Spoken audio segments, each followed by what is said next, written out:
namanya keluar dari dosa itu selalu susah. And we all know that. Yang kita nggak tahu adalah gimana supaya lepas. Yes. Nah, ada 2 hal yang harus lu pertimbangin. Pertama, cari tahu.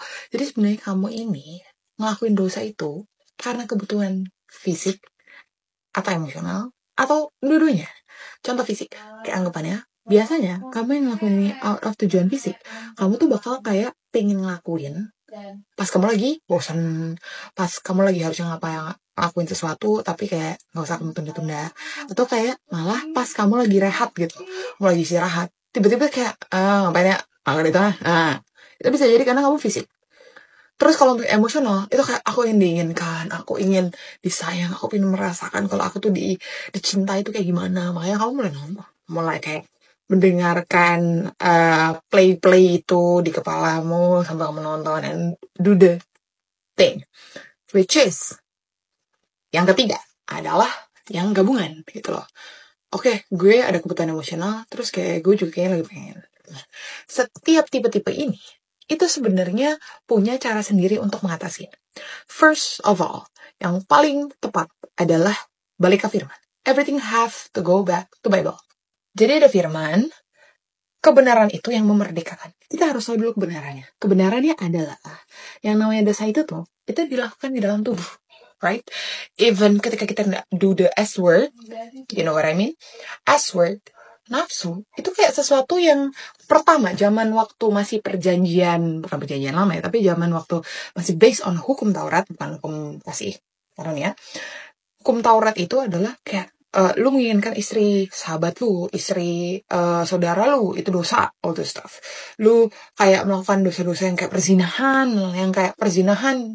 yang dipahami di sana tuh kayak doing the deeds, perzinahan gitu.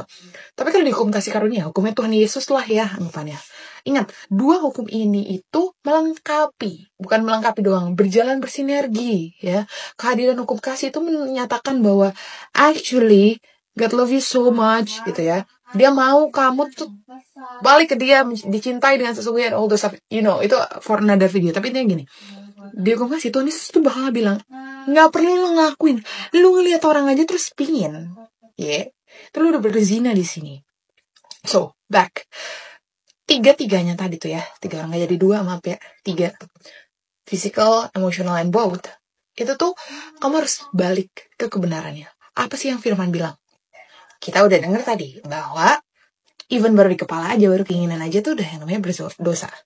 Tapi the good thing about our God is semua dosa kita, entah yang kita baru lakuin, entah yang bakal kita lakuin, semua itu sudah dilunasi waktu di kayu salib.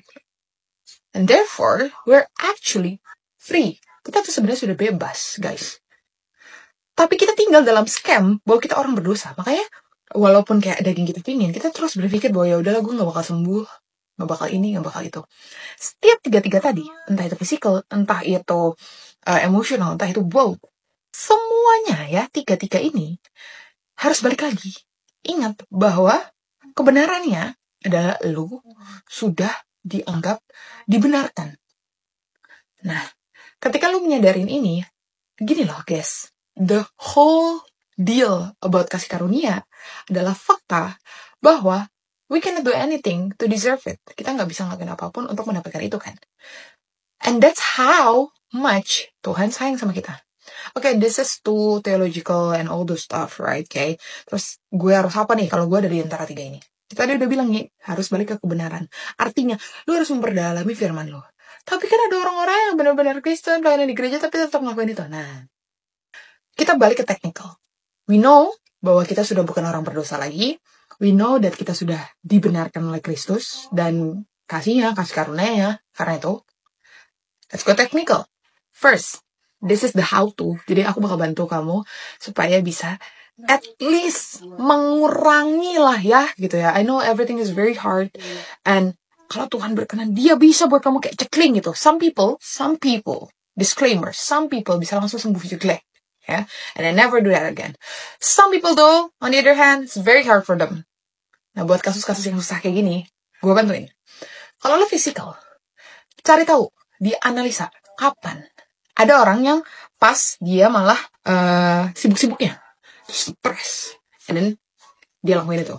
Ada orang yang malah dia gak ada tanggung jawab apa-apa, udah kagak sibuk, malah ngelakuin.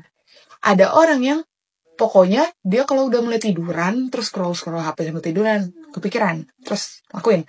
Gak pengen, cuma kayak di otak doang, startnya di otak, terus kayak tiba-tiba kayak badan gue, misalnya kayak gitu ya. Terus this is a bit nih, yang kayak gini. Yang misalnya lu kegesek atau apa, atau kayak something happen, and then suddenly lu kayak tiba-tiba pengen all this stuff. Itu kan physical ya, contohnya. Cari tahu trigger lu apa, kalau lu physical gitu ya. Dan hindari. Setiap kali lu udah mulai pikiran, setiap kali lu pingin atau apa, all this stuff. Do something else. Do something else. This is the weirdest thing you can do, but actually, pas lagi pingin pun, puter firman, puter lagu rohani, ya. Mau in the middle pun puter. Firman itu hidup, dia punya kuasa. Because Jesus have the power, ya, through the word itself. The word is him, actually. Nah, itu kalau orangnya physical. Kalau orang emotional base, lebih dalam lagi tuh firman, benar kata gue Mah ya. Siapa lo merasa kayak, aduh gue pengen dicintain, gue pengen merasa diinginkan and all the stuff, ya tolong ingat lagi, orang tua lo mencintai lo nggak, atau ini, atau saudara lo, orang tua lo nggak cinta sama lo, temen lo nggak cinta sama lo, guru-guru lo pengen lo sukses nggak ada orang pun, you have to know that. Ada yang paling important, Tuhan sayang banget sama lo, Tuhan peduli banget sama lo, sangat pegang fakta itu. Setiap kali keinginan itu muncul, ingatkan siapa Tuhan dan sayang apa dia sama lo. Sampai detik ini lo bisa berdiri, lo capai semua hal. Hey, your life is not perfect, tapi you still have something other people don't have. Contoh lo punya internet buat lihat video ini. Always ingetin dirimu sendiri tentang siapa Tuhan, tentang kebutuhan-kebutuhan lo gini ya. Gak semua orang tuh lahir di keluarga yang happy. And itu membuat mereka jadi orang yang kayak, I need it from something else. And biasanya lari ke, you know who, you know what. Tapi, back lagi, yang aku bilang tadi, kalau emosional, itu stepnya memang lebih ke perubahan mindset, perubahan di dalam sini. Butuh waktu, it's harder biasanya. But possible, justru karena dia bukan physical pemicunya, maka dia harus diingatkan di bagian, yaitu tadi, baca firmannya, didengarkan. Sama juga sih sebenarnya, kalau udah mulai kepikiran atau apa, putar firman deh, ya, putar lagu rohani. Itu bener-bener senjata. Kalau dibilang senjata, beneran senjata ya, aplikasinya kayak gitu. Terus kalau combine gimana? Nah kalau combine, balik lagi, semua balik lagi. This has proven untuk mengurangi rasa orang pengen melakukan itu. Putar lagu rohani, putar firman, dibaca firmannya, keluar dari kamar, kalau bisa lompat-lompat ya, lompat-lompat yang ada banyak orang. Pastikan kamu tidak sedang sendiri, ya. Pastikan kamu tidak sedang sendiri, and lakukan sesuatu yang kamu sangat suka, ya, sangat kamu suka. Contoh nonton anime, nonton ini, nonton itu. Tapi make sure yang tidak menyinggung hal itu sama sekali, okay? You have to know that God love you so much. Whatever yang jadi kehidupanmu sekarang. I know it's hard, okay? And you're not alone. Banyak banget yang demo tentang how this is sangat mengganggu hidup mereka. But orang-orang ini yang sama juga ngerasain kebebasan.